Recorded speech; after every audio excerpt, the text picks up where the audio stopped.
Becoming one of the partners in Breaking New Ground has been fantastic for Orchard Barn because we were able to organise the 6-day schools here at West Stow, partly practical, partly theoretical, and we ran one a month over the last winter, so 2014-15, and this little building behind me is the rather amazing outcome.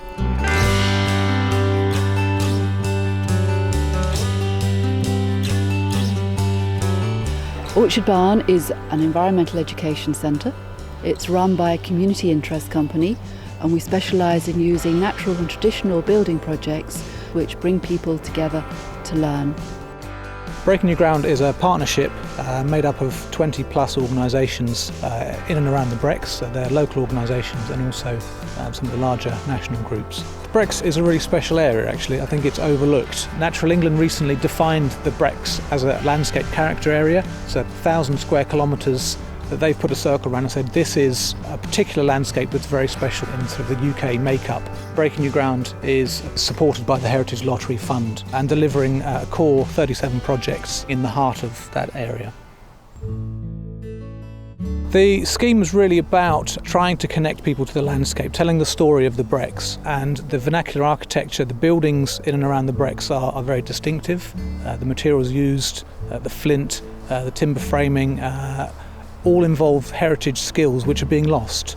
So what we wanted to do with this project was to find a way to teach new people the skills and also look at how we can teach the owners and managers of listed buildings how to look after them. Traditional buildings are a different animal than the modern buildings. When you're working on old buildings, you need to understand that they're made out of different materials and they were put together in a different way.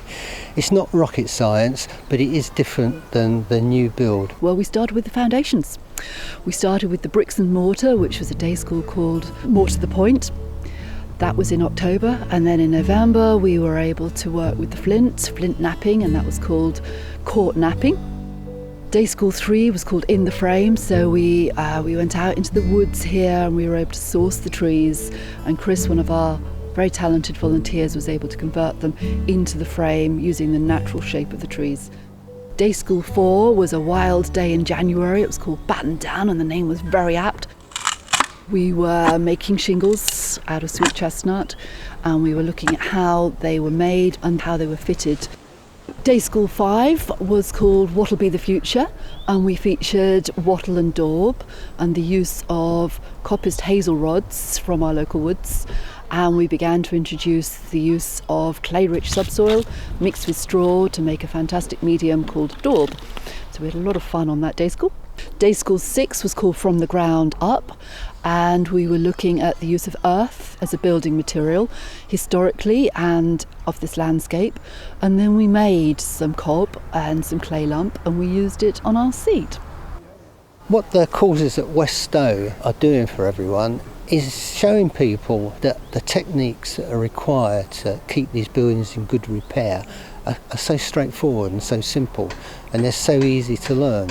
And with a little bit of practice, you can actually become quite good at it. What this course has shown, and these courses at West Stow, that actually there's still a lot to be taken from the landscape, lots of building resources locally, and that people can still use this on their houses and preserve them. I work for Suffolk County Council on the green agenda, all about trying to get businesses and communities to have less of an environmental impact. And this course came across my desk and I thought, yeah, I really fancy that. I think it's important we relearn these skills and continue them into the future for a number of reasons. I mean, first of all, it's great from a health and well-being point of view. It actually gets people physically active. But beyond that, I think the value from an environmental point of view is that we're actually recycling materials effectively and we're not having any significant damaging impact on the environment. I learn new skills that I could take home and use on my own projects and projects at school as well.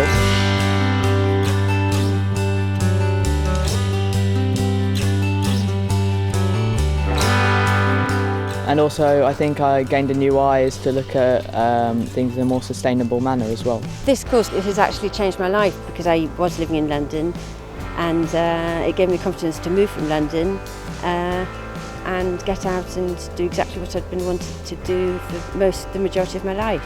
Well, I think the plan for the bench is to link it with lots of pathways that are going to be opening up locally.